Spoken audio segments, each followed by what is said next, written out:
கர்த்தர் நல்லவர். இன்றைய வேத வசனம் ஆதியாகமம் 17ஆம் அதிகாரம் 2ஆம் வசனம். நான் உனக்கும் எனக்கும் நடுவாக என் உடன்படிக்கையை ஏற்படுத்தி உன்னை மிகவும் திரளாய் பெருக பண்ணுவேன் என்றார்.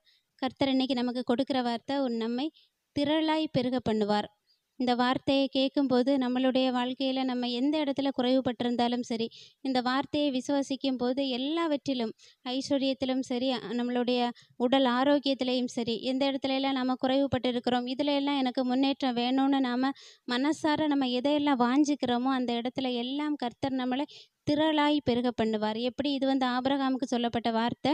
ஆபிரகாம் எப்படி செல்வ சீமானா இருந்தாரோ அதே மாதிரி நம்மளுடைய வாழ்க்கையிலையும் எல்லாவற்றிலும் ஒரு அற்புதமான பெருக்கத்தை நாம் பார்ப்போம். நம்ம விசுவாசிக்கிறது, இப்போ திரளாய் பெருக பண்ணுவார்னு சொல்லும்போது நம்ம இதை எந்த அளவுக்கு விசுவாசிக்க முடியும்னா, நம்ம கர்த்தரை எந்த அளவுக்கு அறிந்து கொள்கிறோமோ அந்த அளவுக்கு தான் விசுவாசம் பெருகும். நம்ம கர்த்தரை பற்றி நம்ம எதுவுமே அறியலை, நமக்கு அவரை அறிந்து கொள்ள நம்மளால் நேரம் செலவழிக்க முடியலன்னா விசுவாசத்தில் பெருக்கத்தை நாம் பார்க்க முடியாது.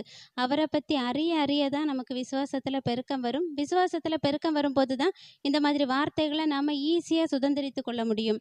அதனால் நம்ம கர்த்தருக்காக அந்த நேரத்தை முன்னாடி நம்ம நான்லாம் நினைப்பேன், கிடைக்கிற நேரத்தில் கர்த்தரை தேடணும்னு. ஆனால் அதுக்கப்புறமா அதையெல்லாம் மாற்றி நான் கர்த்தருக்கென்று நேரம் ஒதுக்கி அவரை தேடணும். எல்லா வேலைகளையும் சீக்கிரம் முடிச்சுட்டு கர்த்தரை தேடணும்னு அவருக்காக நேரம் ஒதுக்கி தேடும்போது அது இன்னும் நமக்கு ஆசீர்வாதமாக இருக்கும். இன்றைக்கும் கொடுக்கப்பட்ட இந்த வார்த்தைக்காக நாம் ஏசப்பாக்கு நன்றி செலுத்தலாம்.